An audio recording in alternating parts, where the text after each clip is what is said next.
رہا ہے یہ لفظ خزام خار ظالم معجمتین کے ساتھ ہے. تمام علماء نے از اول تا آخر اسی طرح ضبط کیا.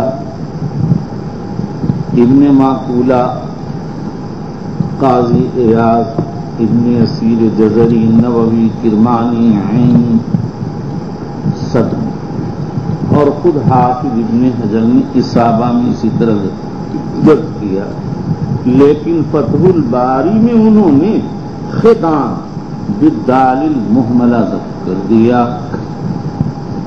میرا انداز ہے حافظ بڑے آدمی ہیں، انہوں نے اپنے حافظے سے ضبط کیا ہے، اس لیے وہم ہو گیا. واللہ اعلم بالصواب. چلی أن أباها زوجها وهي سيب فبلغ ذلك فأتت رسول الله صلى الله عليه وسلم فرد نكاحها. وبه قال حدثنا إسحاق قال أخبرنا يزيد قال أخبرنا يحيى عن القاسم بن محمد حدثه أن عبد الرحمن بن يزيد ومجمع بن يزيد حدثه أن رجل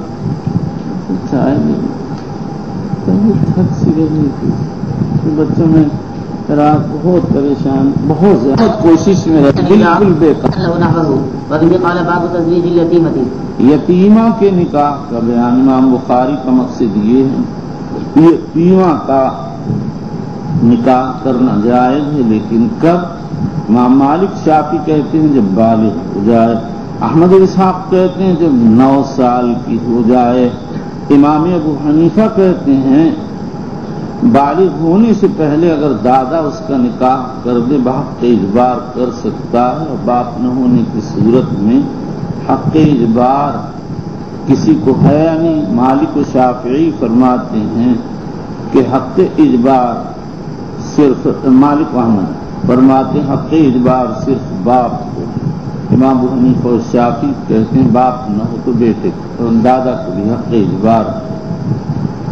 مالکیہ کا اصل مسلک تو وہی جو ہم نے نقل کیا، لیکن بعد میں مالکیہ نے یہ اختیار کر لیا کہ نابالغ ہونے کے زمانے میں اگر اس کا نکاح کر دیا جائے تو یہ نکاح صحیح ہو جائے گا. اسی لیے شیخ خلیل وغیرہ نے صرف یہی قول ذکر فرمایا ہے. لقوله تعالى وإن خفتم ألا تقسطوا في اليتامى فانكحوا ما طاب لكم وإذا قال للولي زوجني فلانة فمكث ساعة أو قال ما معك فقال معي كذا وكذا أو لبث ثم قال زوجتكها فهو جائز فيه سهل عن النبي صلى الله عليه وسلم. اگر کسی شخص نے ولی سے کہا زوجنی فلانا اور اس کے بعد ولی نے توقف کر کے پھر کہہ دیا زوجتکا، تو آیا نکاح معتبر ہوگا یا نہیں ہوگا؟ اس مسئلے میں اختلاف ہے. مالکیہ اور شافعیہ تو کہتے ہیں فی الفور قبول کرنا شرط. امام ابو حنیفہ احمد فرماتے ہیں مجلس میں قبول کر لینا کافی. امام بخاری کی اسی بات کی طرف مائل ہیں. چلیے اور واہبہ کے قصے سے استدلال کیا. چلیے وبه قال حدثنا ابو اليمان قال اخبرنا شعيب عن الزهري. بے حیا تو کتنا میں نے ڈانٹا، کچھ تو آدمی بن جا. بے حیا، ارے بے حیا، یہ سمجھتا مجھے کہیں نہیں رہے. اچھا یہ نسخہ اچھا تو حضرت آ رہی ہے کہ حضرت جب تشریف لاتے ہیں آندھی کی طرح سے یہ سب ہل جاتا ہے. قال حدثنا ابو اليمان قال اخبرنا شعيب عن الزهري وقال ليس حدثني عقيل عن ابن شهاب قال اخبرني عروة. جیسے صبح حضرت کی لاتے ہیں ایسی آتی ہیں چھوٹے میں تھوڑے دن تنگی. اليتيمة اذا كان ذات مال وجمال رغب في نكاحها ونسبها والصداق واذا كان اتنا بڑا بھوت. ارے کم وقت اونٹ کا بھوت یا اللہ توبہ، بہت ہی عجائب بات ہے. كما يدركون حين يرغبون عنها فليس لهم ان ينكحوها اذا رغبوا فيها الا ان يقسطوا لها ويؤتوها حقها الاوفى من الصداق. وبه قال باب اذا قال الخاطب للولي زوجني فلانة فقال زوجتك بكذا وكذا جاز النكاح وان لم يكن للزوج ارضيت ام قبلت. مقصد یہ ہے کہ التماس قائم مقام قبول ہو جائے گا.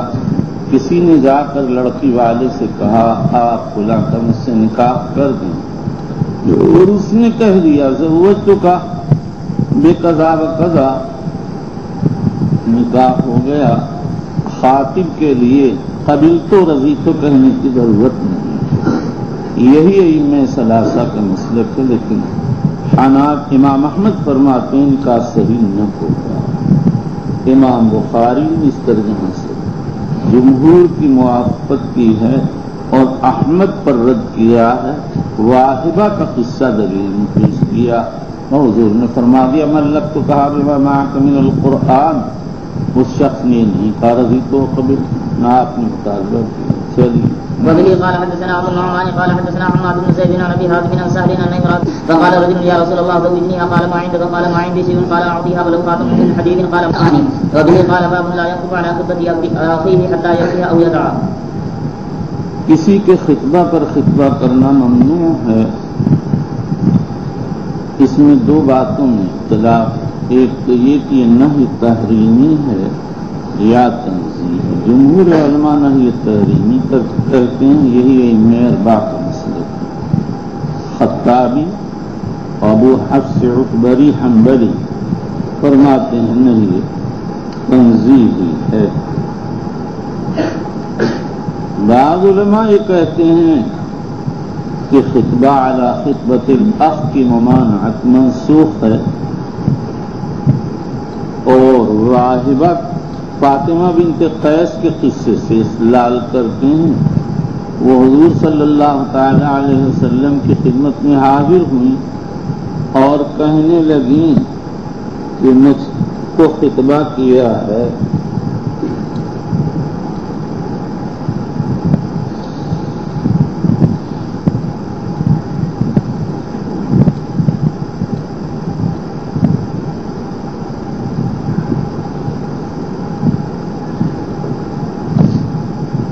فلاں نے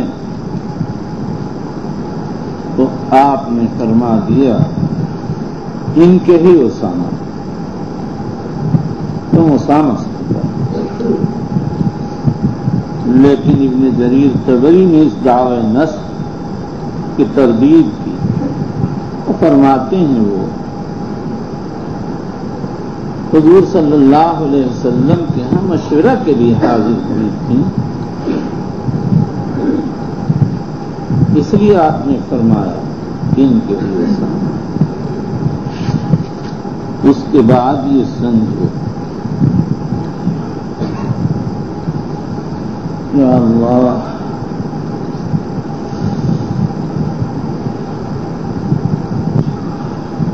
آج یہ اختلاف کہ خطبہ علی خطبۃ الاخ کی ممانعت عام ہے یا خاص؟ اوزاعی ابن منذر امام احمد فرماتے ہیں خاص ہے، مسلمان کے خطبہ پر خطبہ جائز نہیں ہے، ذمہ کے خطبہ پر خطبہ جائز ہے۔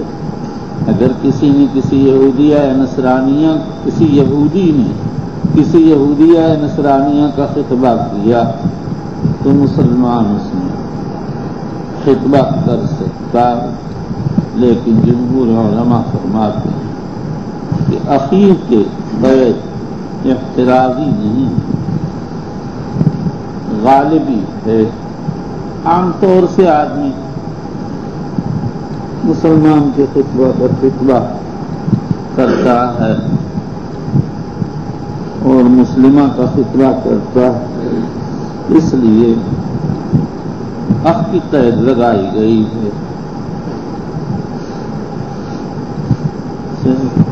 وبه قال حدثنا مكي بن ابراهيم قال حدثنا ابن جريج قال سمعت نافعا يحدث ان ابن عمر رضي الله عنهما كان يقول عن النبي صلى الله عليه وسلم ان يبيع بعضكم على بيع بعض ولا يخطب الرجل على خطبة اخيه حتى يترك الخاطب قبله او يأذن له الخاطب۔ وبه قال حدثنا يحيى بن بكير بچے سنت کی اتباع اللہ کرم۔ ایک صاحب نے شہر میں مکان خریدا تو مکان والا کہنے لگا کہ ہمیں مکان بیچ کر دشواری پیش آ گئی، آپ اپنے پیسے لے لیں، ہمارے مکان واپس کر دیں ہمارا۔ ارشاد کہنے لگا چلیے، وہ کہتا تھا اس کے بعد اللہ مجھ سے اچھا اور بڑا مکان، اور واقعی بہت بڑا 2700 روپے کا مکان لیا ہے، اب سے تقریباً 38-39 سال بنایا چلی۔ قال ابو هريره رضي الله تعالى عنه يعصر عن النبي صلى الله عليه وسلم قال اياكم والظن فان الظن اكذب الحديث۔ سنت پہ عمل کرو بچے، کوتاہی ہو جائے، گناہ ہو جائے، توبہ کرو، پھر عمل شروع کرو، سنت پر عمل چلی۔ ولا تجسسوا ولا تحسسوا ولا تباغضوا وكونوا اخوانا ولا يخطب الرجل على خطبه اخيه حتى ينكح او يترك۔ وبه قال باب تفسير ترك الخطبه۔ باب تفسیر ترک الخطبہ، حدیث میں ابھی آیا تھا نا حتی یاذن لہ یترکہ۔ سوال یہ ہے کہ ترک خطبہ کے کیا معنی ہیں؟ اس ترجمۃ الباب کی غرض میں اختلاف ہے، 3 اقوال۔ شارح تراجم وغیرہ کی رائے تو یہ ہے کہ بخاری یہ کہنا چاہتے ہیں اگر کوئی کسی کی مولیہ کا خطبہ کرے اور بعد میں چھوڑ دے، اگر ولی اپنی مولیہ کا خطبہ کرے اور دوسرا اس کو قبول نہ کرے تو اس قبول نہ کرنے کی وجہ بیان کر دے۔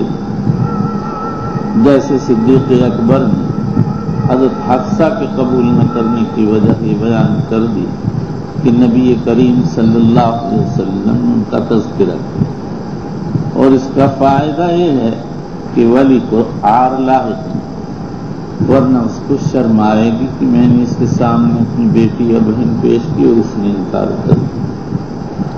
علامہ انور شاہ کشمیری کہتے ہیں یہ جو حدیث گزشتہ میں حتی یاذن یترک آیا تھا، بخاری اس ترک کی صورت بتانا چاہتے ہیں کہ ترک قولی بھی ہوتا ہے، فعلی بھی ہوتا ہے، لفظ حتی یترک دونوں کو شامل ہے۔ نمبر 3، علامہ ابن بطال اور ابن منیر وغیرہ کہتے ہیں امام بخاری یہ بیان کرنا چاہتے ہیں کہ آدمی کہاں پر خطبہ علی خطبۃ الاخ نہ کرے۔ حدیث میں ہے نا کہ حضور صلی اللہ علیہ وسلم نے خطبہ علی خطبۃ الاخ سے منع کیا، تو آیا وہ کون سی جگہ ہے جہاں خطبہ متروک و ممنوع ہے؟ علامہ ابن بطال کہتے ہیں جہاں یہ معلوم ہو جائے کہ لڑکی والا فلاں کے پیغام سے خوش ہوگا وہاں دوسرے کو دخل نہ دینا چاہیے، جیسے حضرت صدیق اکبر رضی اللہ عنہ نے حفصہ کے خطبے میں دخل نہیں دیا، اس لیے کہ ان کو معلوم تھا کہ حضرت عمر کو اگر یہ معلوم ہو جائے گا کہ حضور خواہش مند ہیں تو وہ اس کو پسند کریں گے، لہذا صدیق اکبر نے اس میں مداخلت کو پسند نہیں کیا۔ نمبر، علامہ ابن منیر کہتے ہیں کہ ابھی تو حضرت عمر سے بات چیت بھی حضور کی نہیں ہوئی تھی، تراکن بھی نہیں پایا گیا تھا، محض حضور نے تذکرہ کیا تھا، وہ بھی حضرت صدیق اکبر سے۔ اس سے اس تذکرے کی بنیاد پر صدیق اکبر نے حضرت حفصہ کو قبول نہیں کیا اور حضرت عمر کے پیغام کے باوجود ادھر توجہ نہیں کی۔ یہ دلیل ہے اس بات کی کہ اگر کوئی کسی لڑکی کا تذکرہ کر دے تو دوسرے کو اس میں دخل نہ دینا چاہیے تاکہ کی تذکرہ کرنے والا بالکل الگ نہ ہو جائے۔ چلیے۔ وبه قال حدثنا ابو اليمان قال اخبرنا شعيب بن الزهري قال اخبرني سالم وموسى بن عقبه وابن ابي ليلى وابن ابي عبد عن الزهري وبه قال باب الخطبه۔ باب الخطبہ یہ بضم الخاء، نکاح میں خطبہ جمہور علماء کے ہاں مستحب ہے یا ان کا یہ سنت ہے۔ داؤد ظاہری ابو عوانہ محدث فرماتے ہیں کہ واجب ہے۔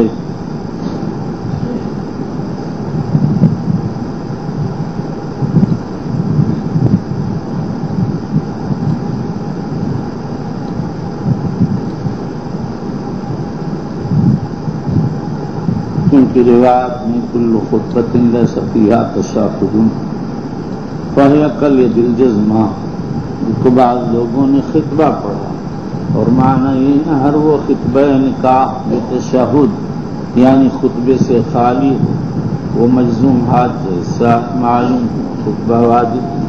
علماء فرماتے ہیں یہ لفظ خطبہ نہیں خطبہ ہے، اور معنی یہ ہے کہ خطبہ شہادتین پر مشتمل ہونا چاہیے، اور خطبہ فی نکاح کے واجب نہ ہونے کی دلیل واہبہ کا قصہ ہے۔ حضور صلی اللہ علیہ وسلم بلا خطبہ ہی کے اس کا نکاح کر دیا تھا، اور امام احمد نے اپنی تاریخ میں نقل کیا قاضی شریح نے مسروق کا نکاح کر دیا اور خطبہ نہیں پڑھا۔ چلو وبه قال حدثنا قبيصة قال حدثنا سفيان عن زيد بن أسلم قال سمعت ابن عمر رضي الله عنهما يقول جاء رجلان من المشرق فخطبا فقال النبي صلى الله عليه وسلم إن من البيان سحرا وبه قال باب علامہ ابن تیم رحمۃ اللہ علیہ فرماتے ہیں کہ اس حدیث کا کتاب النکاح سے کوئی تعلق نہیں ہے، بے محل ہے۔ بیان دو قسم کا ہے، ایک سے مقصود استعمالت القلوب ہوتا ہے، یہ تو اچھا لفظ پیش کر، اس کی صورت یہ ہے کہ آدمی اچھا لفظ پیش کرے، اور دوسری شکل یہ ہے کہ آدمی ایسی طرح سے بات کرے جس سے باطل کو حق کی شکل میں پیش کرے، یہ ہے اول ہے محمود، ثانی ہے مضمون۔ علامہ ابن حجر عسقلانی فرماتے ہیں کہ امام بخاری رضی اللہ تعالی عنہ نے یہاں اس حدیث کو لا کر معنی اول مراد نہیں، اور مطلب یہ ہے نکاح میں چونکہ دو خاندانوں کے جوڑ کی بات ہوتی ہے، اس لیے ایسے الفاظ جس سے قلوب آپس میں ایک دوسرے کی طرف مائل ہو جائیں۔ ہمارا خیال یہ ہے کہ امام بخاری رحمۃ اللہ علیہ اپنا دعویٰ اس طرح ثابت کیا ہے کہ ان دونوں آدمیوں نے آ کر خطبہ دیا تھا، اور بہرحال یہ خطبہ کسی حاجت کی وجہ سے، اور نکاح بھی حاجت ہے، لہذا جیسے کسی حاجت پر خطبہ دیا جا سکتا ہے، نکاح کی حاجت میں بھی خطبہ دیا جا سکتا ہے۔ اور ابو داؤد کی روایت علمنا رسول اللہ صلی اللہ علیہ وسلم خطبۃ الحاجت والنکاح۔ وبه قال باب ضرب الدف في النكاح والوليمة۔ حضرت امام بخاری رضی اللہ تعالی عنہ فرماتے ہیں کہ نکاح و ولیمہ میں دف بجانا ثابت ہے۔ غالب گمان یہ ہے واللہ عالم کہ امام بخاری نے اس ترجمے سے خاص بات کی طرف اشارہ کیا، اور وہ یہ ہے کہ نکاح میں آیا شہادت شرط ہے یا تشہیر کافی ہے۔ امام مالک مشہور قول میں، امام احمد ایک روایت میں فرماتے ہیں تشہیر کافی ہے،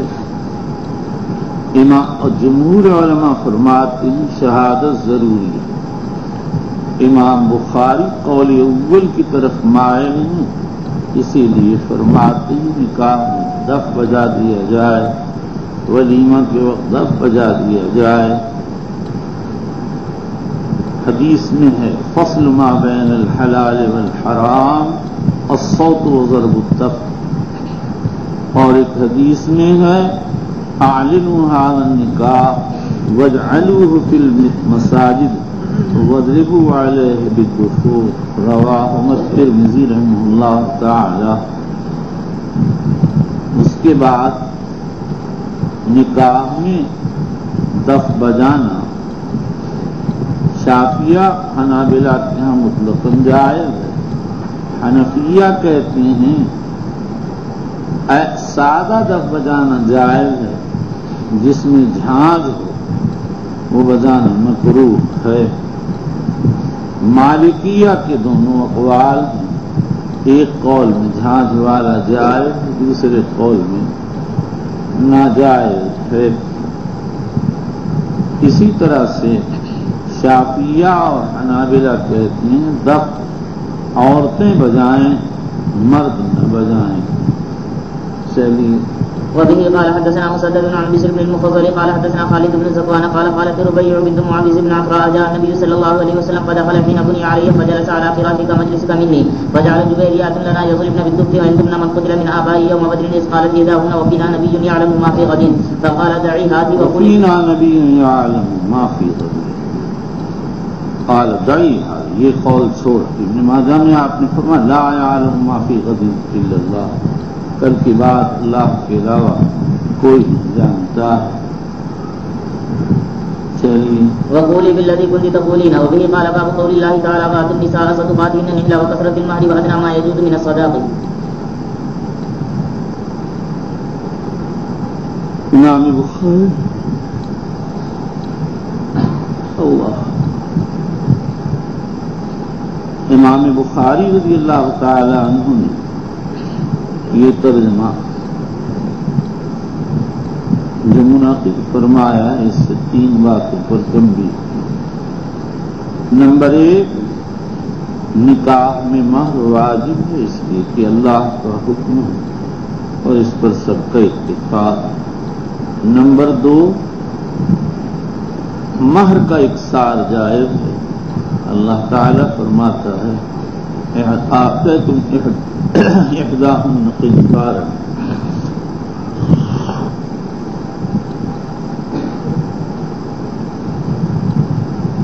جب حضرت عمر رضی اللہ عنہ نے ایک مرتبہ کہہ دیا لا تغالوا فی صدقات النساء، تو ایک عورت نے کھڑے ہو کر کہہ دیا یا عمر لیس ذلک الیک واللہ یقول فآتیتم احداہن قنطارا.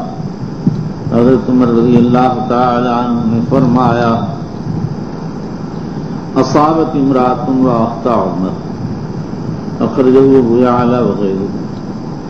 تیسرا مسئلہ یہ ہے کہ اقل مہر کیا ہے. اس سلسلے میں اختلاف ہے. شافعی احمد اسحاق ابو ثور داؤد وغیرہ فرماتے ہیں کہ اس میں کوئی تحدید نہیں ہے. جو چیز شریعت میں مال کہلاتی ہے وہ مہر بن سکتی ہے.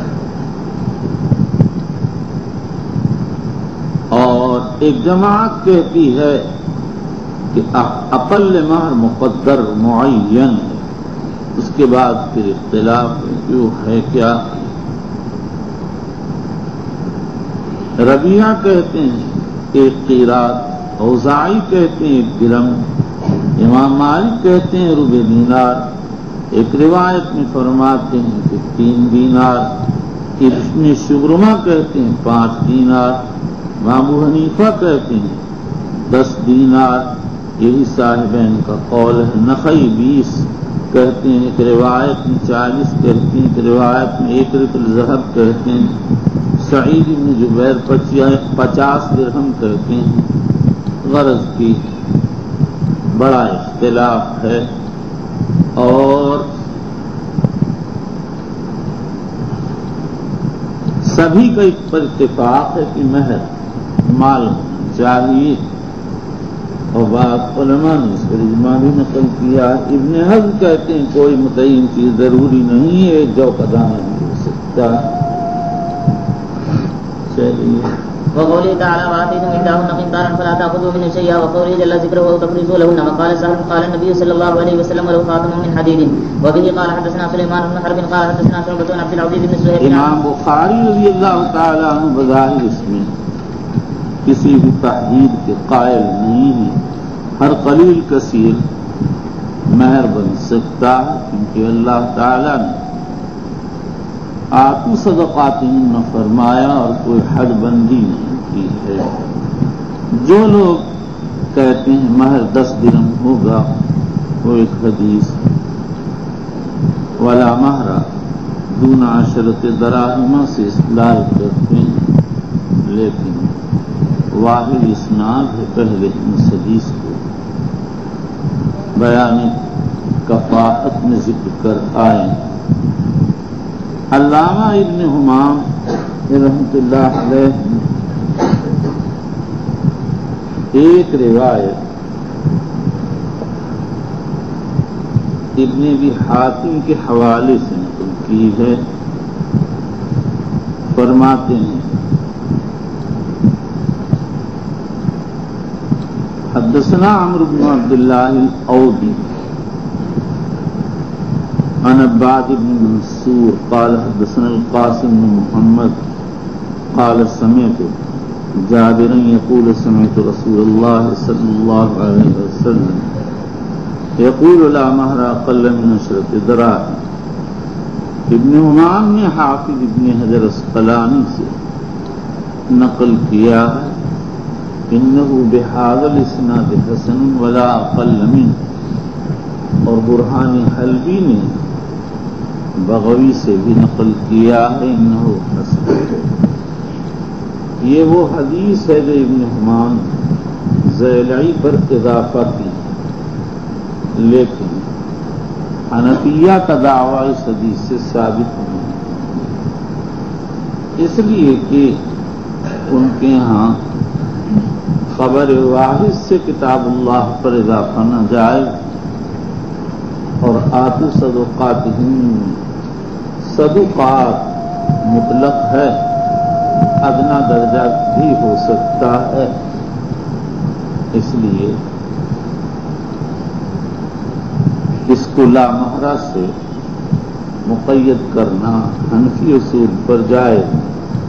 ہاں حنفی ہی اصول پر یہ کہا جائے گا اصل مہر بنص القرآن واجب کچھ بھی ہو اور 10 درہم واجب. فرق یہ ما ثبت بالقرآن شرط ہوگا اور ما ثبت بالحدیث واجب ہوگا. واللہ سبحانہ اعلم. چلیے.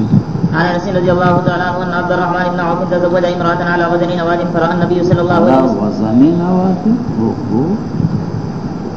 تلبس على وزن نواد فراى النبي صلى الله عليه وسلم بشاشة العرس فسأله فقال اني تزوجت امرأة على بشاشة العرس شادی کا ایک خوشی، شادی کا انشراح. چلو. فقال اني تزوجت امرأة على وزن نواد عن قتادة عن انس على وزن نواد. نواد کسے کہتے ہیں میں پہلے بیان کر چکا ہوں. حضرت امام شافعی رحمہ اللہ تعالی ارشاد فرماتے ہیں کہ نواد نام ہے ربع النش کا، اور ایک نش نام ہے 20 درہم کا. تو ایک نواد نام ہوا 5 درہم کا. یہی امام بخاری، خطابی وغیرہ حضرات کی رائے ہے. نمبر 2 امام احمد بن حنبل رحمہ اللہ تعالی فرماتے ہیں النواد 3 دراہم والثلث،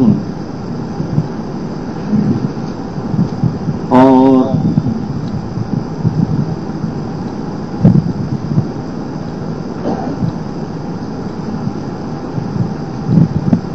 بعض مالکیہ فرماتے ہیں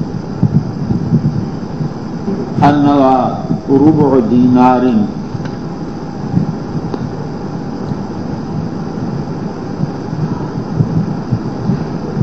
طبرانی کی ایک روایت میں جاء وزنها ربع دینار آیا ہے جو اس کی تائید کرتا ہے. اور صاحب بدائع نے ایک جگہ لکھا قیل عشرۃ دراہم، امام محمد کے طرز سے بھی یہی معلوم ہوتا ہے کہ انہوں نے موطا میں لکھا، اس میں اصولاً راجح قول پہلا ہی ہے، اس لیے کہ یہ تو عربی اوزان میں سے ایک وزن کا نام ہے، جیسے اوقیہ ہے، نشط ہے، اسی طرح سے نوات بھی ہے۔ اور اللہ تعالی عالم۔ اس کے بعد یہ سمجھیے کہ جو لوگ مہر میں کسی مقدار معین کے قائل، وہ ان روایات کا جس میں اس سے کم مقدار آئی ہے، جواب یہ دیتے ہیں یہ محمول ہے مہر معجل پر یا مہر متیسر پر، جو اس وقت آسانی سے مہیا کی جا سکتی ہو۔ یہ ان حضرات کی طرف سے جواب، لیکن جو حضرات تحقیق کے قائل نہیں وہ یہ کہتے ہیں کہ تعویل آپ کی خلاف ظاہر ہے، اگر مہر معجل مراد ہوتی یا مہر متیسر تو کہیں تو روایت میں تصریح آتی کے بعد میں باقی مہر ادا ہوا۔ چلیے وعن قتادة عن انس رضي الله تعالى عنه ان عبد الرحمن بن عوف تزوج امرأة على وزن نواة من ذهب، وبه قال باب التزويج على القرآن وبغير صداق۔ تزویج علی القرآن یعنی تعلیم قرآن پر نکاح کرنا امام شافعی کے ہاں جائز ہے، ابو حنیفہ و مالک کے ہاں ناجائز ہے، امام احمد بن حنبل رحمہ اللہ تعالی کی دونوں روایتیں ہیں، امام بخاری رضی اللہ تعالی عنہ جواز کے قائل ہیں، اور انہوں نے دلیل میں روایت الباب پیش فرمائی ہے۔ حضور نے واہبہ سے کہا تھا زوجنا کہا بما معک من القرآن۔ جو لوگ تعلیم قرآن کو مہر نہیں مانتے وہ اس روایت کا جواب دیتے ہیں۔ طحاوی ابہری ابو محمد ابن ابی زید کہتے ہیں یہ حدیث خاص ہے، ابو نعمان ازدی کی روایت میں وارد ہے ما زوج رسول اللہ صلی اللہ تعالی علیہ وسلم امرأۃ علی سورۃ من القرآن۔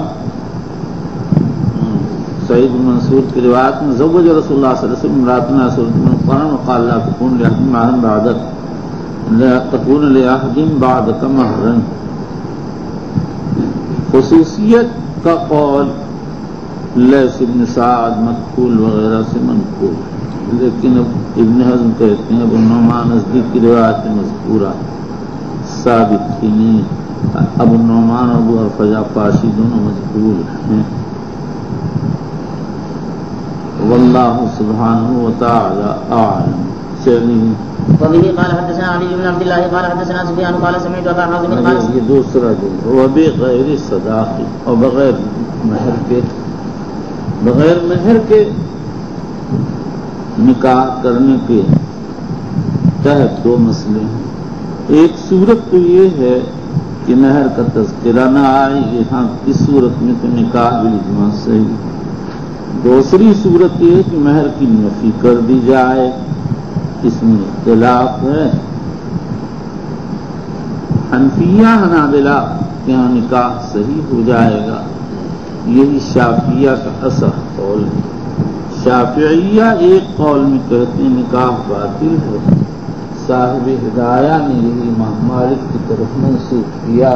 چلو وبه قال حدثنا علي بن عبد الله قال حدثنا سفيان قال سمعت ابا حازم قال سمعت سهل بن سعد الساعدي يقول اني لفي القوم عند رسول الله صلى الله عليه وسلم اذ قامت امرأة فقالت يا رسول الله انها قد وهبت نفسها لك فرأ فيها رأيك فرأ فيها رأيك، رأ امر کا صیغہ رأى يرأى سے، اس کی اصل ہے رائے، بس آپ اپنی رائے اس کے بارے میں کر لیں، یعنی آپ دیکھ لیں آپ کی کیا رائے مبارک ہے، چلی نہیں. فلم يجبها شيئا ثم قامت فقالت يا رسول الله انها قد وهبت نفسها لك فقرأ فيها رايك.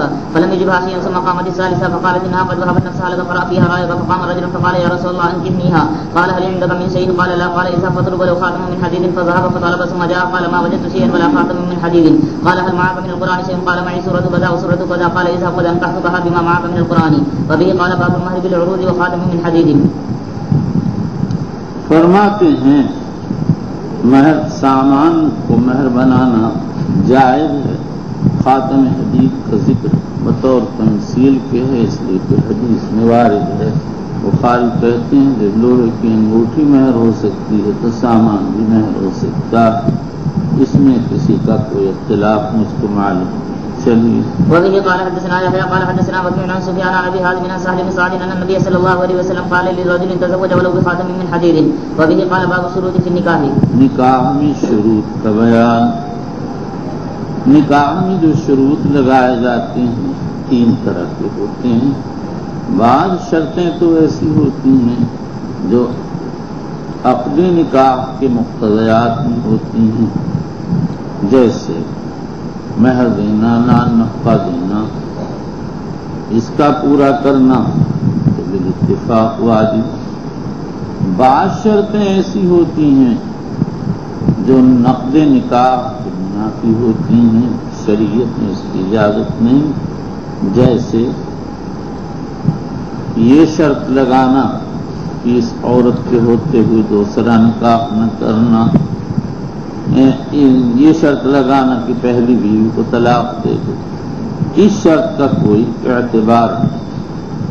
اور بعض شرطیں ایسی ہوتی ہیں کہ جس میں عورت کا نفع ہوتا اور وہ ایسی شرط لگاتی اس میں اختلاف ہے کہ اس کا اعتبار ہے نہیں ہے. جمہور علماء تو اس کو معتبر نہیں مانتے، لیکن امام احمد اسحاق وغیرہ معتبر مانتے ہیں. اب اگر یہ شرط لگائی تھی کہ عورت کو اس کے شہر سے باہر نہیں لے جاؤں گا تو مجوزین کے یہاں پورا کرنا، اس شرط کا پورا کرنا ضروری ہے، اور جمہور علماء کے یہاں پورا کرنا ضروری ہے. مگر متاثرین حنفیہ یہاں پر ہی کہتے ہیں اس شرط کو پورا کرنا پڑے گا. امام بخاری مطلقاً امام احمد کے ہم خیال ہیں اور کہتے ہیں شرط کا پورا کرنا ضروری ہے. اگر کسی نے عورت سے یہ شرط لگائی کہ میں تو اس کو تیرے گھر سے تیرے شہر سے باہر نہیں لے جاؤں، پورا کرنا ضروری ہوگا. اسی لیے بخاری کہتے ہیں وقال عمر مقاطع الحقوق عند الشروط، جب شرط لگ گئی تو حق کٹ گیا.